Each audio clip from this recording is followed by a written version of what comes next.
J'ai des belles souvenirs. Peut-être elle l'aurait déjà oublié. Mais alors qu'on était encore... J. Peniel n'existait pas encore, je pense, ou J. Peniel était en train d'être formé. On faisait nos études bibliques sur Saint-Kevin's, dans l'appartement du frère Apo, qui est là, en haut. Et ces études bibliques étaient pleines. Il y avait 30 jeunes dans un appartement. Un jour, on nous a même menacé de nous appeler la police parce qu'on était dans l'illégalité, vu le nombre de gens. Mais la parole de Dieu était puissante. Et Sophia était là. Elle ne s'en rappelle peut-être pas, mais elle était là. Et quand on sortait de l'étude, elle me disait, pasteur, quand tu enseignais la parole de Dieu, je voyais comme le feu sur ta tête. Elle a oublié. Et elle n'a pas oublié. Alléluia, elle n'a pas oublié. Elle dit, je voyais le feu comme le feu sur ta tête. Je dis, oh, enfin, le Seigneur ne me montre rien, jamais à moi. Il va montrer à tout le monde, sauf à moi. Je ne sais pas pourquoi. Alléluia. Mais c'est bon que de la voir aujourd'hui avec deux enfants. Alléluia. Catherine et Héloïse. Héloïse a 3 ans maintenant. 2 ans et demi. Alléluia. Elle est très contente de venir accompagner sa sœur en dédicace au Seigneur. Amen. Et donc, comme vous allez le remarquer, tout d'abord, nous n'allons pas baptiser Catherine aujourd'hui. Et il y a une raison pourquoi nous n'allons pas la baptiser. C'est parce que si nous regardons la parole de Dieu et l'histoire de l'Église, l'Église du Seigneur n'avait pas cette habitude de baptiser les bébés. Et nous non plus, nous ne tenons pas cette pratique. La deuxième chose, c'est que avant le baptême, il y a 2 choses qui sont requises selon la parole de Dieu. La Bible nous dit dans le livre de Marc, aller prêcher la bonne nouvelle à toute créature. Celui qui croit et qui se fait baptiser sera sauvé. Donc la croyance précède le baptême. Mais peu importe comment on peut prêcher à Catherine aujourd'hui, elle ne va pas croire. Si elle est encore trop jeune pour avoir cette faculté. La deuxième chose qui est requise avant le baptême, c'est la repentance. La Bible nous dit dans le livre des Actes, chapitre 2, allez baptiser tout le monde au nom du Père. Allez, plutôt, 2,38, repentez-vous et que chacun de vous soit baptisé au nom de Jésus-Christ pour le pardon de vos péchés. La repentance, encore une fois, précède le baptême.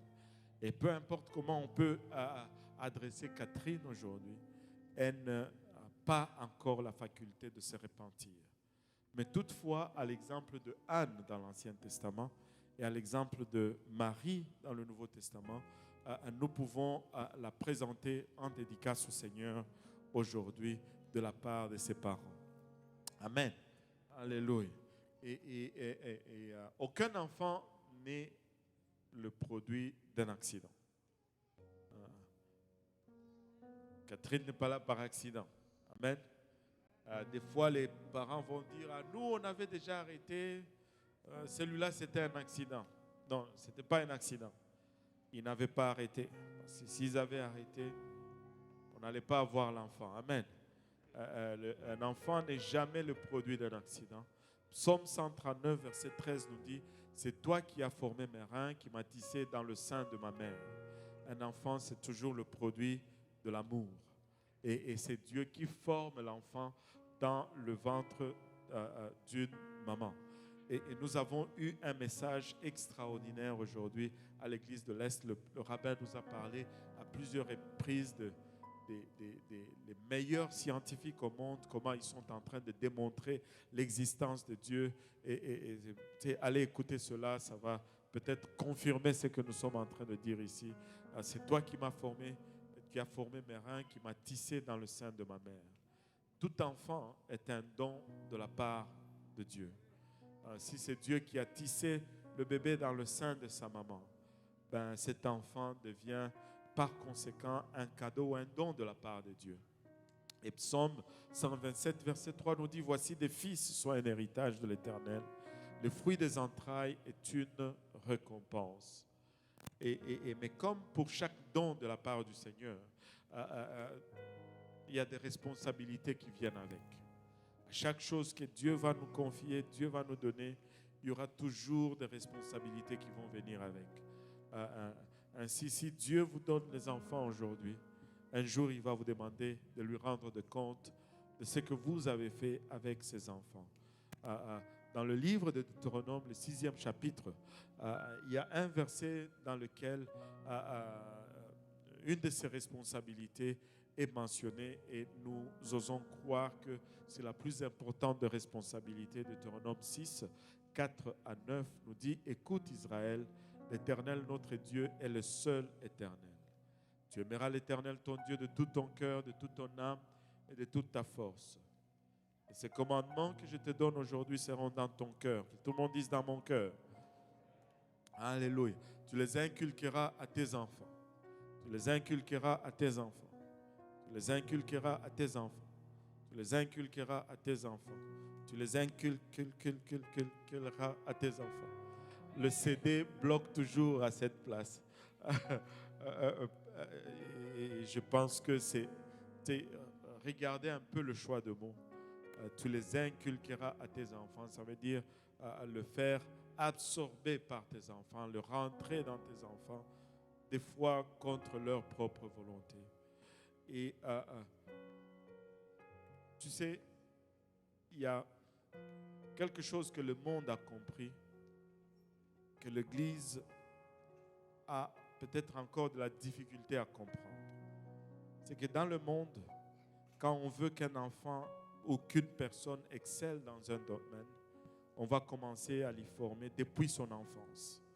Il avait encore 3 ans quand Tiger Woods swingait des bâtons de golf qui étaient plus grands que lui. Mais si on veut amener nos enfants à la maison de Dieu alors qu'ils sont petits, c'est comme un scandale. Si nous voulons que nos enfants soient le meilleur dans le domaine de la connaissance de Dieu et du service à l'Éternel, ben, nous devons leur commencer sur ce chemin alors qu'ils sont petits. On va nous enlever les choix pour les choses temporaires. Les enfants, qui ici, vos parents vous forcent à aller à l'école?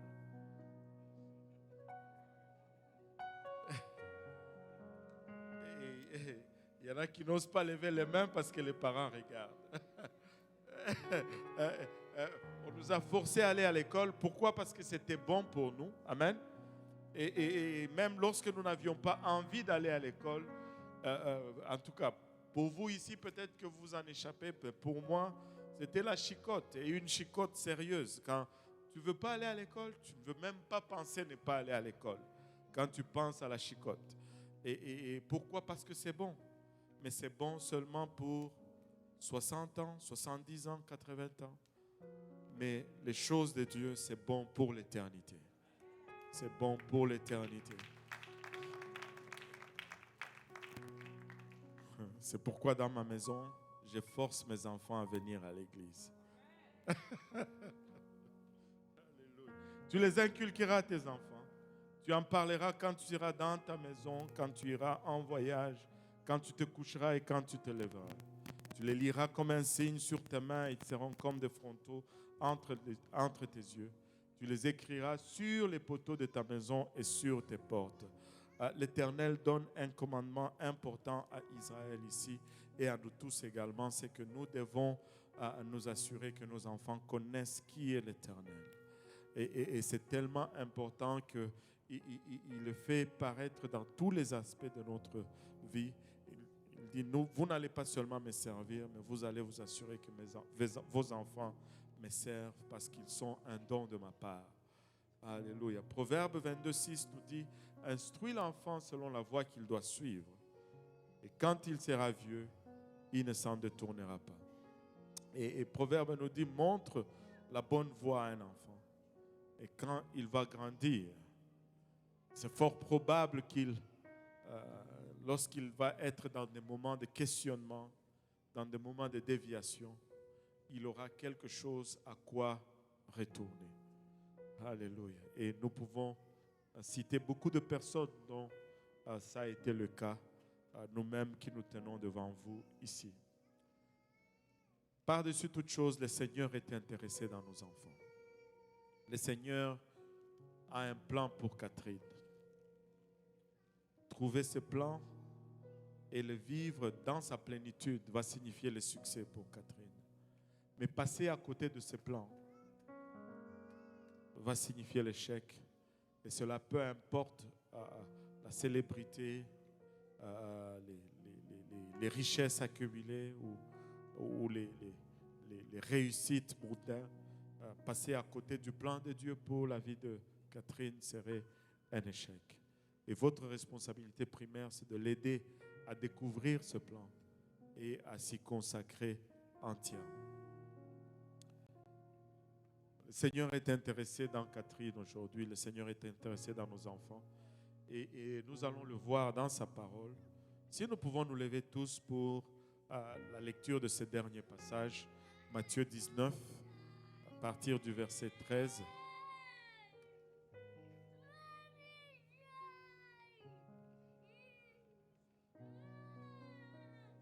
Alléluia. Matthieu 19, à partir du verset 13, nous dit ceci, 13 et 14. Alors, on lui amena des petits enfants afin qu'il leur imposât les mains et pria pour eux. Mais les disciples le repoussèrent. Les disciples, dans leur pensée d'adultes, se disaient que le Seigneur était plus préoccupé par les problèmes des grands, les problèmes plus importants de la vie.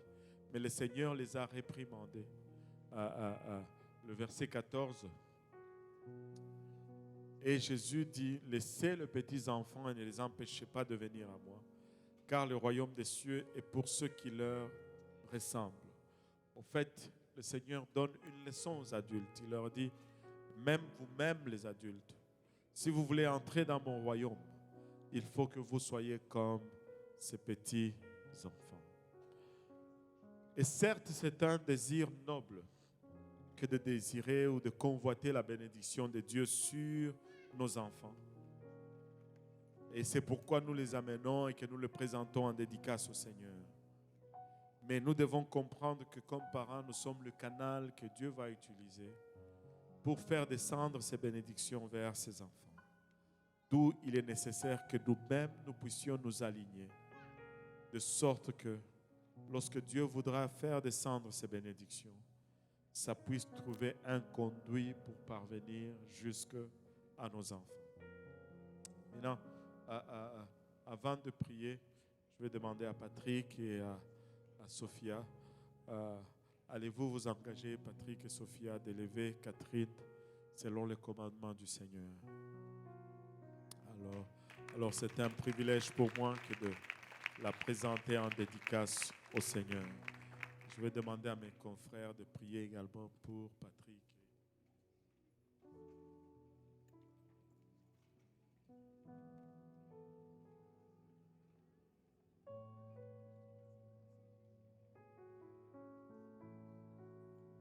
On va prier tous ensemble pour Catherine aujourd'hui. Seigneur, nous te sommes infiniment reconnaissants, Papa, de ton amour, de ta bonté, de ta fidélité. Merci du privilège que nous avons aujourd'hui, Papa, de tenir une autre vie fragile dans nos bras, Papa, alors que nous sommes frappés, Papa, par l'émerveillement de ta grandeur, réalisant, Papa, que dans ce corps frêle et fragile aujourd'hui est renfermé tout le potentiel, Papa, d'une future maman, Seigneur Jésus-Christ, avec toutes les facultés, alléluia, d'un adulte accompli, Seigneur. Papa, nous venons humblement devant ton trône, Seigneur, et nous venons présenter d'abord la famille, les parents, les amis, les témoins qui sont présents ici. Papa, que tu nous aides, Seigneur, à former nos vies de sorte, Papa, que nous puissions servir d'exemple à Catherine qui est encore trop jeunes aujourd'hui. Papa, que nos maisons soient des endroits où la musique qu'on y entend, ce sont des cantiques et des louanges à ton adoration, Seigneur. Père, que ce soit un lieu où ton nom, Papa, est regardé avec beaucoup d'estime et beaucoup de respect, Seigneur, afin de servir d'un cadre approprié pour la croissance de Catherine. Papa, elle est trop jeune pour comprendre les choses de l'esprit aujourd'hui. Toutefois, nous prions, Père, que tu assignes un ange pour veiller sur elle. Papa, Ilabashata, que ton ange veille sur ses sorties et ses retours, Seigneur. Que ton ange, Papa, la protège de toute maladie, de tout accident, de toute embûche, de toute contamination, Seigneur. Papa, protège-la, Papa, des méchants de ces mondes, Seigneur Jésus-Christ.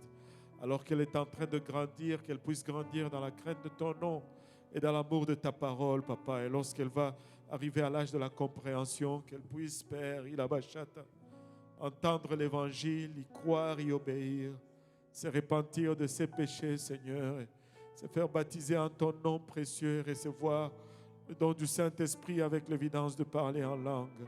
Père, qu'elle puisse mener une vie de sanctification, et qu'elle puisse vivre pour toi, Seigneur, jusqu'à ce que tu viendras la chercher ou jusqu'à ce qu'elle ira à ta rencontre, Seigneur. Merci encore une fois, Papa, pour Catherine aujourd'hui et pour sa famille. Et nous prions, Père, que tu nous bénisses tous ensemble, Seigneur, pour le restant de ce service, pas le restant de la journée. C'est en ton nom précieux que nous avons ainsi prié. Au nom de Jésus, nous disons tous au nom de Jésus. Alléluia. Nous disons tous au nom de Jésus. Alléluia. Alléluia. Elle est active et forte. Hein?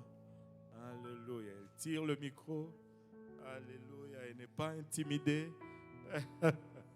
Alléluia. Merci Seigneur.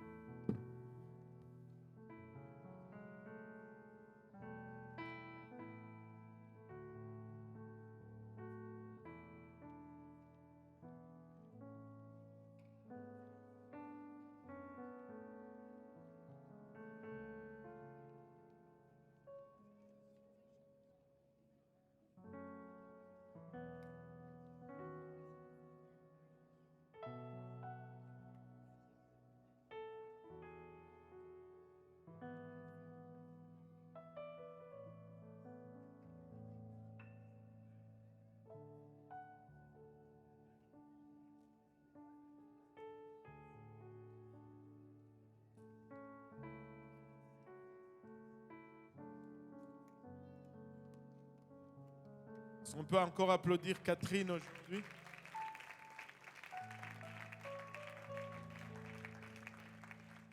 Alléluia. Elle a bien fait ça. Amen. Et qui est prêt